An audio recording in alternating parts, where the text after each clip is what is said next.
Hoy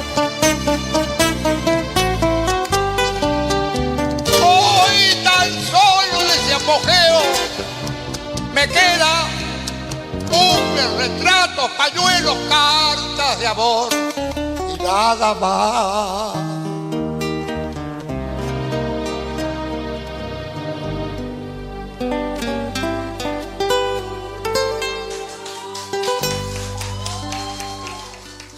¿Qué tal, gente? Bienvenidos a este cuarto episodio de Dialogando con mi abuelito. Encantados de tenerlos nuevamente.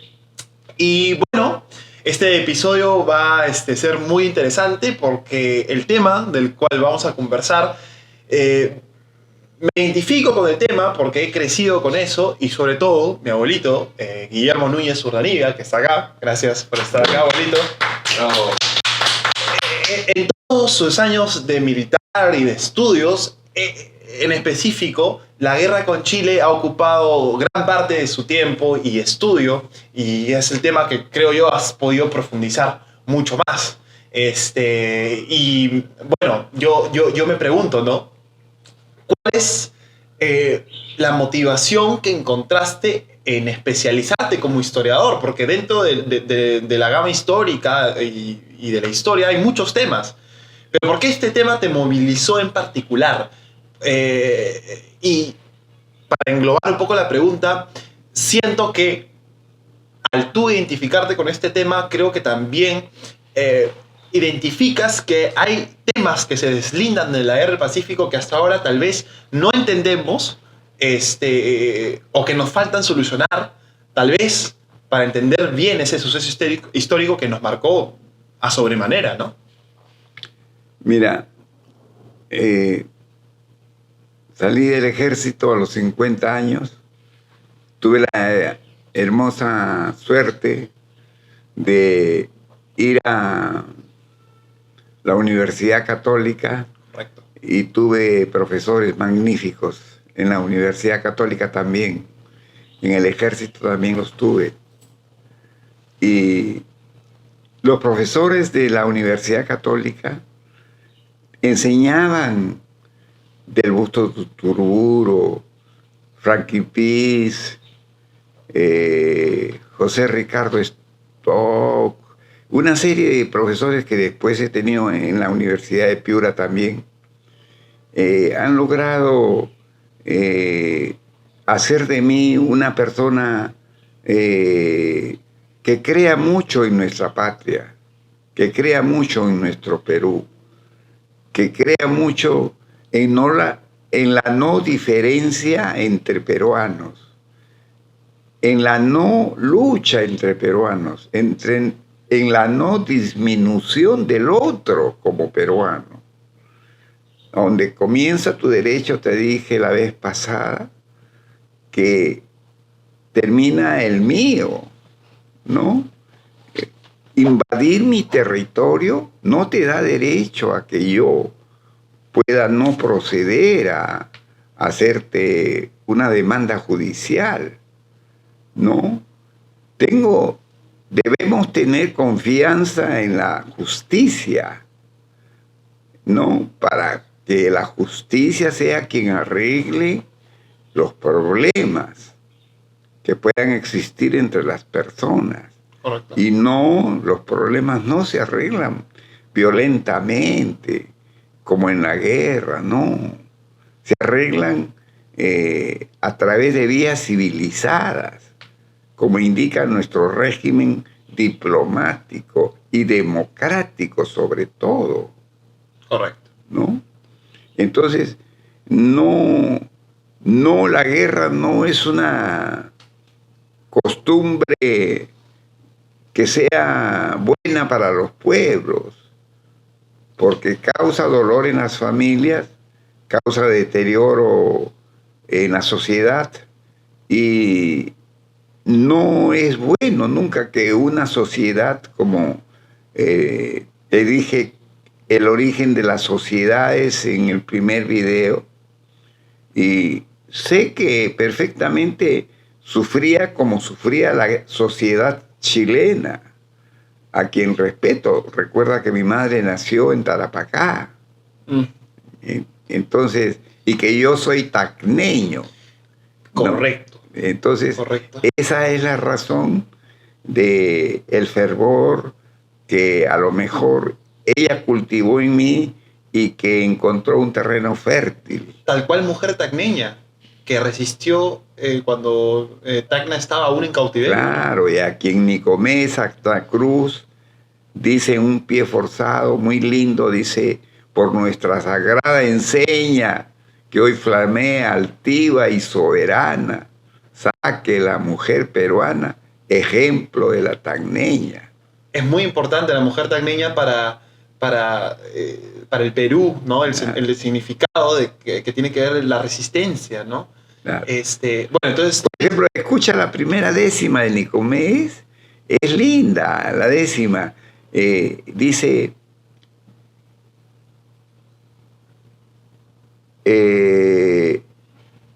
la negra garra del buitre se hundió en el blanco salitre del sur de nuestra nación, y a la vergüenza de Ancón, por el Tratado de Ancón, indudablemente, que lo firmó Iglesias, a la vergüenza de Ancón opondremos la reseña de Ugarte que se despeña, Miguel Grau que se inmola y Bolognesi que se aureola por nuestra gloriosa enseña. Un aplauso para esa memoria, por favor. No entiendo, yo no me puedo acordar de esas cosas. Bueno, entonces tú dices, gracias, muy tú dices que el fervor que sientes a la hora de estudiar este suceso histórico es por tu madre que te inculcó esa herencia, y también tú naciste cuando Tacna estaba en cautiverio aún. No, yo nací 6 años después del cautiverio. Ok, entonces estaba todo a flor de piel. Sí, Tacna estaba en un estado prometedor, que precisamente en la época seguramente en la que don Jorge Basadre y tan ilustres tacneños que han escrito sobre Tacna, hicieron posible que hoy conozcamos la historia y que las maestras y la mujer tacneña, sobre todo, hicieron posible 49 años, 3 meses y 2 días de cautiverio, ¿no? Pese a lo cual se llamaba la patria invisible, como le llamaban ellos, por la patria lejana. Y mientras los niños en otras partes del Perú leían revistas cómicas, lo que antes se llamaba chistes, ¿no? En Tacna se leía la historia del Perú. Entonces, era la patria invisible, la patria lejana. No sé por qué me da ganas, me despierta mucha ternura esa imagen, ¿no? Y las madres tenían la bandera peruana, la tenían dobladita en una cómoda. Entonces, Tacna se mantenía bajo el régimen chileno, el régimen escolar chileno. Y por eso Federico Barreto y Jorge Barreto, su hermano, publicaban un periódico que se repartía de domicilio en domicilio. Y ese periódico incentivaba el patriotismo que ya habían cultivado las madres y las hermanas mayores. La segunda parte de esa décima, que he tenido el honor de recibir vuestro aplauso, dice: sucumbió la patria entera, mas en tan cruento amasijo, junto a sus mártires hijos, no cayó nuestra bandera. Pues en cuanto Tacna cediera a la invasión araucana en manos de una paisana, quedó nuestra sagrada enseña. Qué hermoso. Vamos me parece una hermosa introducción, hablar como Tacna, como resistencia. Ahora vamos a lo específico. 55 años después de nuestra independencia, a la República Peruana le llega esta guerra, inesperada guerra. Cuéntanos cómo nos agarró, en qué momento de la República estábamos y cómo así, cuál es tu opinión con respecto a cómo terminamos en esa guerra que tal vez no merecimos pelear. Quién sabe, no olvidemos que Tacna la batalla, la guerra del Pacífico, mal llamada así, sino es la guerra de Chile contra el Perú y Bolivia. A través de Inglaterra, me comentaste. Sí. No, pero mejor dicho, Inglaterra contra el Perú a través de Chile. Correcto. ¿Ya? Ese debería ser el verdadero nombre de la guerra. Claro. Entonces, Inglaterra necesitaba el salitre para fertilizar sus suelos. Correcto. Ese es el preámbulo, ¿no? Claro. Y se valió de Chile para declarar la guerra y que Chile exportase el salitre hacia Inglaterra. Y eso hizo que Inglaterra armase a los chilenos, y los chilenos naturalmente le declararon primero la guerra a Bolivia, el Día del Amor, el 14 de febrero. Y a nosotros nos declararon la guerra el 5 de abril. Sí, y ahí hubo el preámbulo de ese tratado interno que firmamos los peruanos y bolivianos, ¿no? Ese fue un tratado de alianza defensiva, ¿no? Que si atacaban a uno de los países, el otro lo defendía. Pero no fue un tratado exclusivamente contra Chile. Entonces, ese fue firmado en 1873, ese tratado. Y la guerra es en 1879 y se utiliza como pretexto ese tratado. Entonces, en realidad no hubo un tratado de alianza para atacar a Chile, nunca. Era de defensa ante cualquier amenaza externa. Ante cualquier amenaza externa. Y te podría preguntar, abuelito, la génesis de ese tratado tiene que ver mucho con que los dos estábamos indefensos o no teníamos mucha capacidad de respuesta, o indudablemente ese tratado lo firmamos porque Bolivia es como si fuera el Perú, básicamente. ¿Había un sentido de hermandad con los bolivianos en ese momento?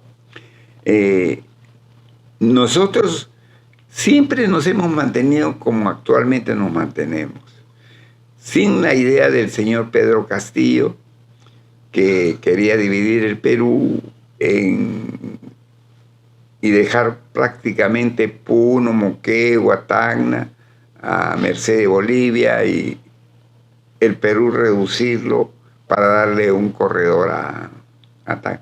Cosa que no está sostenida, porque mi profesor en el Colegio Militar Leoncio Prado fue el arzobispo que acompañó a la delegación, fue don Gualberto Guevara, era mi profesor de historia.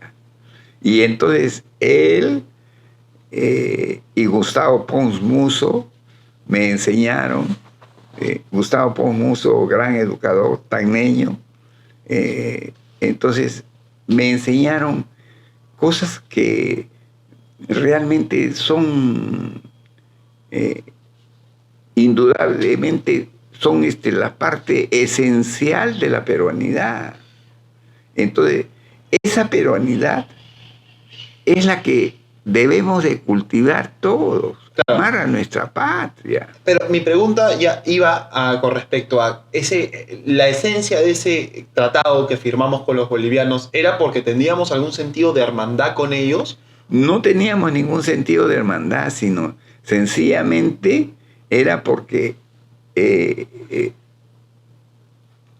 teníamos la amenaza, cualquier amenaza exterior, no solamente la chilena, sino cualquier amenaza exterior.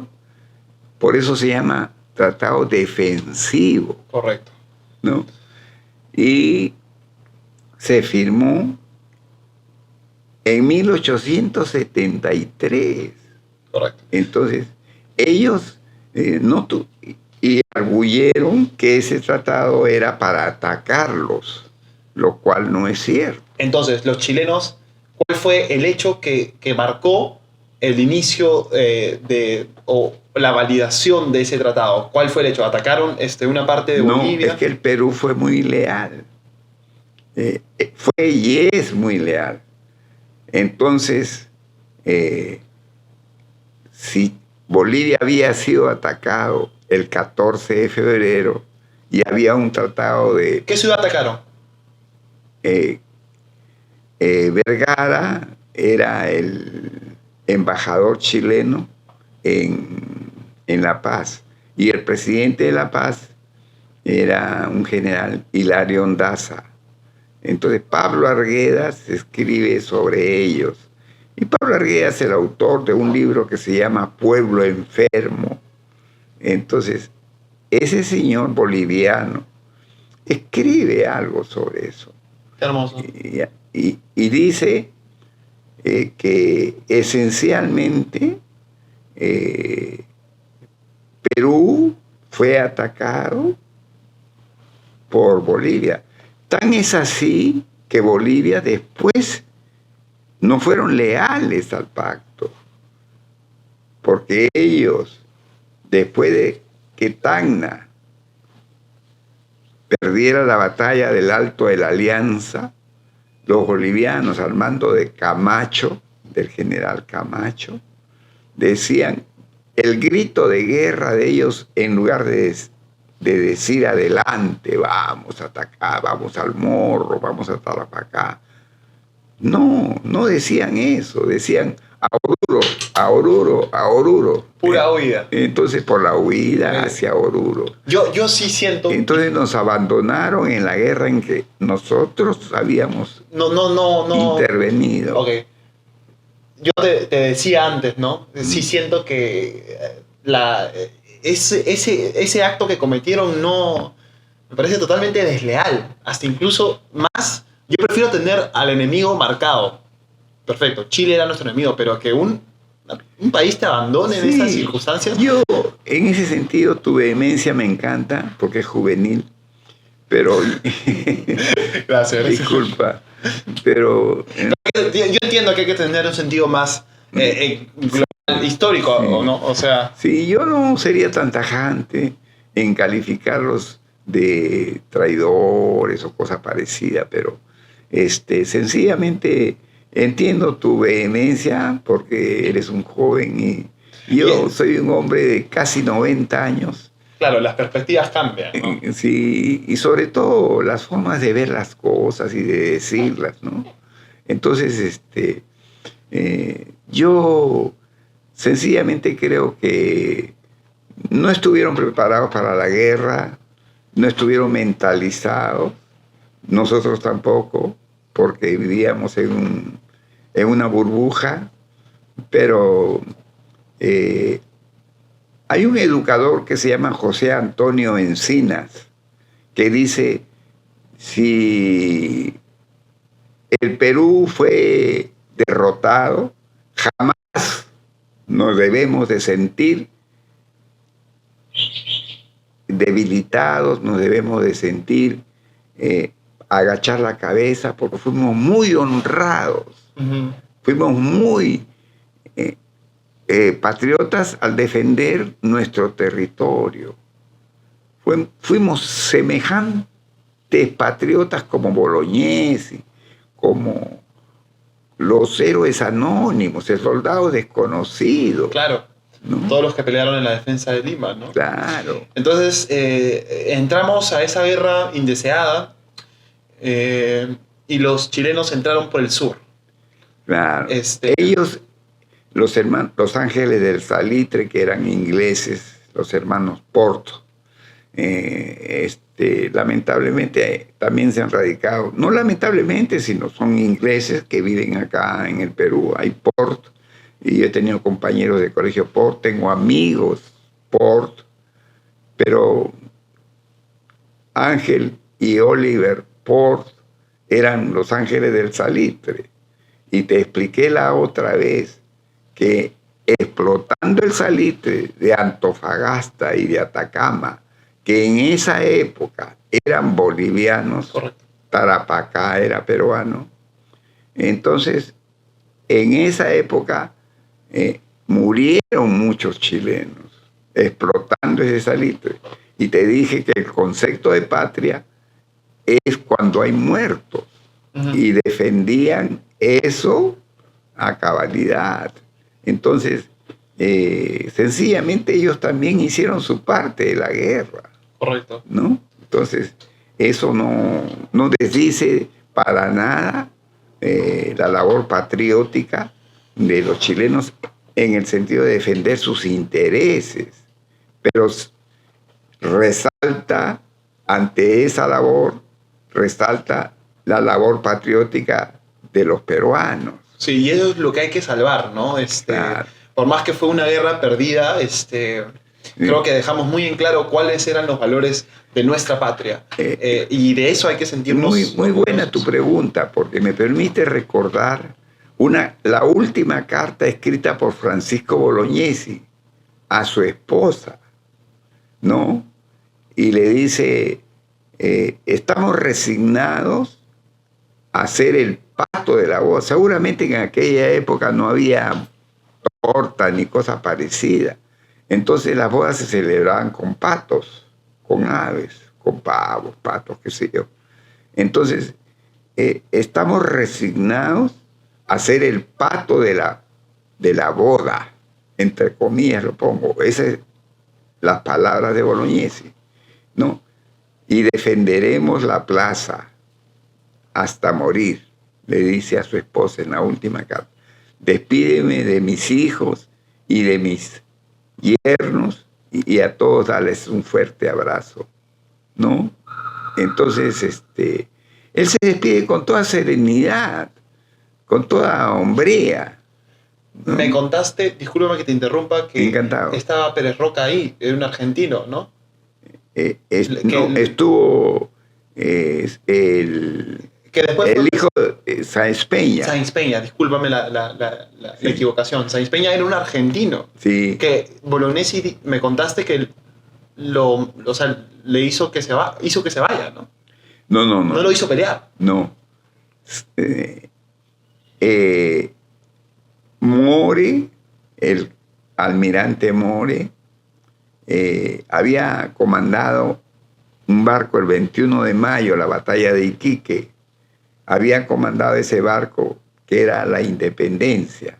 Entonces Condel, el capitán chileno, se pegó a la costa mañosamente. Y Condel era de origen piurano, era peruano, era de origen piurano, de Piura. Entonces, Condel, al que la Independencia perseguía, Condel mañosamente con un barco de menor calado se pegó a la costa. Y al pegarse a la costa, la Independencia, que tenía mayor calado, topó con una piedra, una roca que estaba en el fondo del mar y se hizo un hueco.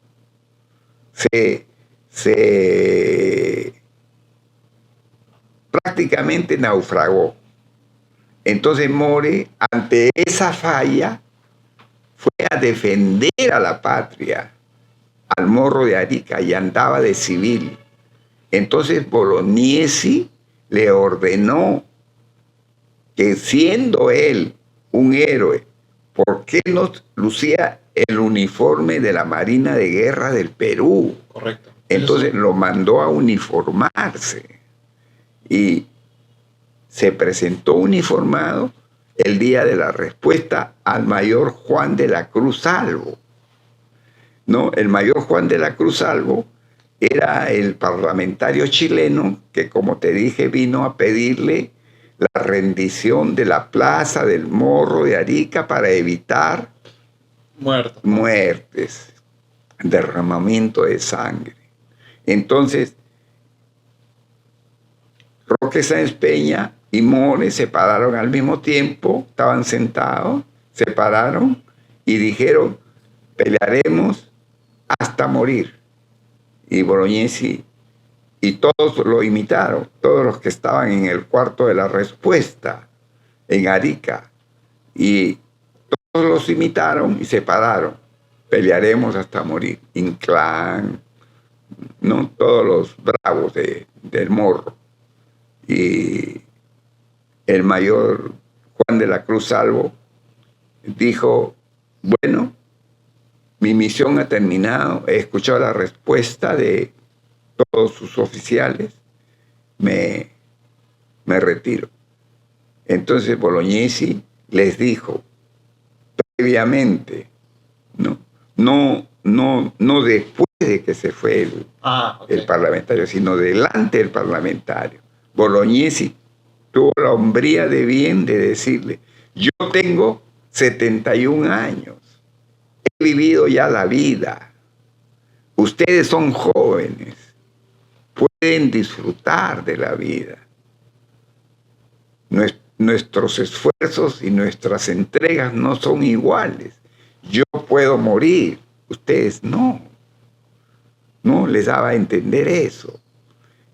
Pero todos se pararon y dijeron: pelearemos hasta quemar el último cartucho. Y aplaudieron, ¿no? Entonces, eso es absolutamente constructivo para formar el espíritu del Perú, ¿no? Nosotros no debemos de sentir... Y esa experiencia se la llevó Sáenz Peña a Argentina. Sáenz Peña se la llevó a Argentina, por eso es que te dije en uno de los videos que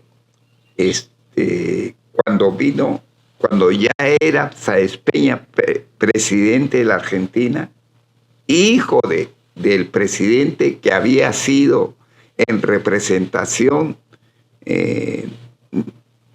Sáenz Peña vino a pelear por el Perú, claro, en representación de la juventud argentina, siendo su padre presidente de la Argentina. Y él también se llamaba Roque Sáenz Peña. Y también fue presidente de la Argentina. Y como presidente de la Argentina vino en noviembre, en los primeros días de noviembre, a inaugurar el monumento de Bolognesi. Y le dijo, entre otras palabras, un discurso muy hermoso: mi coronel Bolognesi, mirando el monumento, vengo a saludarte y en el pentélico sagrado de la muerte te saludo. Quienes somos tus sobrevivientes, te ofrecemos una muestra de respeto y ofrecemos sacrificarnos como tú nos enseñaste. Seguramente en lo alto tú verás hoy rostros desconocidos, pero todos tienen el mismo espíritu y el mismo patriotismo tuyo, mi coronel. Y hoy vengo representando nuevamente y me han concedido, nuevamente a la juventud argentina, y me han concedido el honor de ser, por esta vez, el comandante general del ejército del Perú. Eso es muy hermoso. Qué hermoso, qué hermoso. Y también estrecha un poco los lazos que tenemos con Argentina, ¿no? Claro. O sea, entonces, realmente esas son cosas constructivas que deben difundirse. Y yo te felicito sinceramente y felicito a todo tu equipo. Sí, vamos cerrando. Vamos a tener otro episodio para seguir hablando de esta guerra, porque hay mucho por hablar, pero creo que este primer capítulo con respecto a esta guerra sirve para ver cuál es la posición de mi abuelito con respecto al tema, ¿no? Probablemente yo tenga un gusto por ver lo que pasó exactamente, el tema de la guerra, pero mi abuelo ya tiene una visión más global, consolidada, con cuál es la reflexión histórica que sin duda tenemos que sacar de ello y cómo esos valores que surgieron en una época tan difícil, en una guerra, tenemos que volver a retomarlos para poder saber en esta también época de incertidumbre política y en el cual estamos definiendo muchas cosas, recurrir a esos valores, ¿no? Y saber que los peruanos siempre vamos a morir de pie. Gracias. Gracias por este episodio, ha sido muy emotivo y los vemos en el siguiente capítulo. Gracias. Gracias. Gracias.